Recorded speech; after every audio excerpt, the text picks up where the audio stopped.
बढ़ेंगे तो इसके परिणाम हमारे सामने देखने को मिलेंगे। खासतौर पर आप देखते होंगे इन सभी बातों को लेकर के मैं इस बात को मानता हूं कि जो व्यक्ति प्रकृति के जितने अधिक नजदीक रहेगा वह उतना ही अपने को स्वस्थ महसूस करेगा। और आज इसके बहुत सारे अच्छे प्रयास हमारे स्तर पर हो सकते हैं।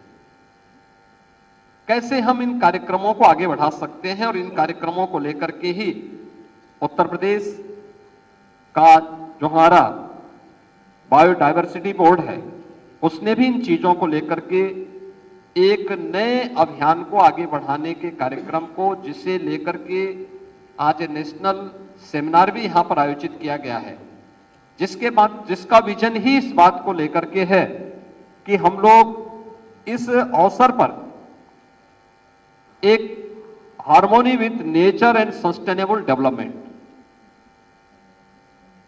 यानी प्रकृति और सतत विकास में समन्वय, एक सामंजस्य कैसे हम बना सकें।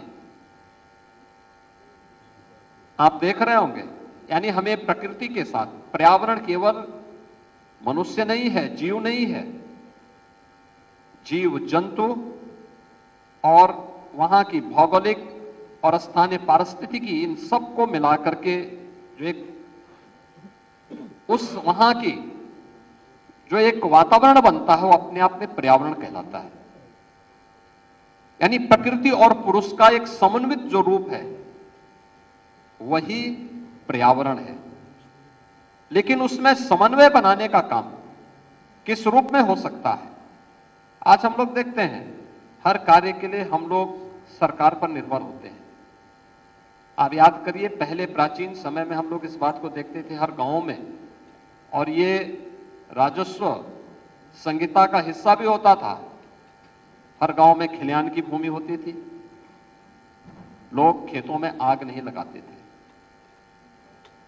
यानी फसल कटने के बाद पराली का व्यवस्थित प्रबंधन किस रूप में होता था ये हम सबके संज्ञान में है। हम सब जानते हैं प्राचीन यानी आज से कम 35-40 वर्ष पहले लोग इस बात को लेकर के बहुत आग्रही हुआ करते थे।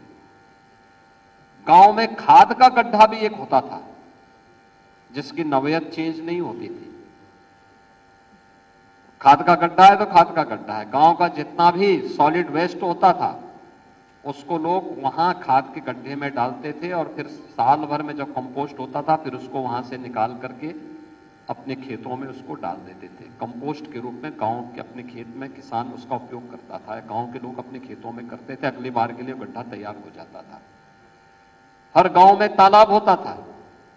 तालाब में गांव की नालियों का पानी नहीं जाता था। तालाब गांव में स्वच्छता के प्रतीक होते थे।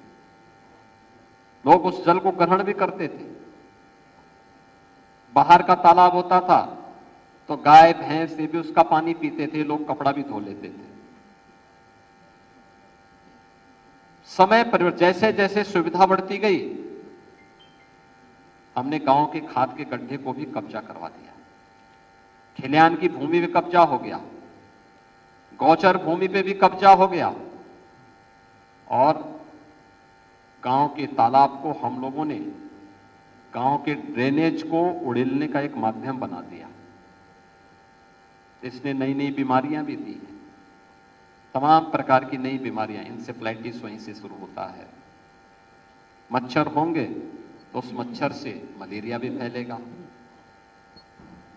उस मच्छर से तमाम प्रकार के अन्य बीमारियां भी उसके माध्यम से फैलेंगी।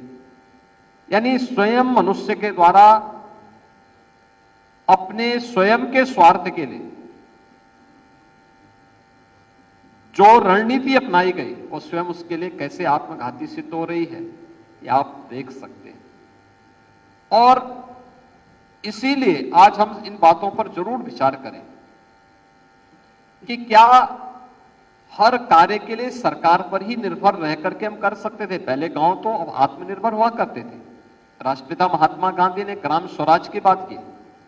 एक ग्राम स्वराज का एक मॉडल था हमारा गांव।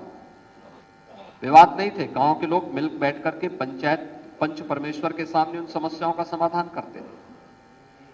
तालाब की भूमि आरक्षित होती थी, खलिहान की भूमि आरक्षित होती थी, गौचर की भूमि आरक्षित होती थी, खाद का गड्ढा आरक्षित होता था। गांव का पूरा सॉलिड वेस्ट खाद के गड्ढे में जाएगा, फसल खलिहान में आएगी, गौचर भूमि गाय के चराने के लिए उपयोग में आएगी। कोई व्यक्ति व्यक्तिगत रूप से उस पर काबिज नहीं हो सकता था। और गांव में हर व्यक्ति ने या तो अपना सोख्ता बना के रखा हुआ था या फिर गांव की नाली गांव के बाहर कहीं जाकर के दूर उसको बहा दिया जाता था। आवश्यकता भी कम थी। लोग प्रकृति की पूजा करते थे, जल स्रोत की पूजा करते थे। हर उस पवित्र कार्य को हम लोगों ने अपनी आराधना से जोड़ा था जो मनुष्य के जीवन के लिए और जीव सृष्टि के लिए उपयुक्त था। कौन सा ऐसा जीव है जिसको हम सनातन धर्मावलंबी किसी न किसी देवी देवता के साथ न जोड़ते हो? कौन सा ऐसा है? और हमारा पूरा जीवन ही उस पूरी यानी जीव जगत के साथ जुड़ी हुई थी।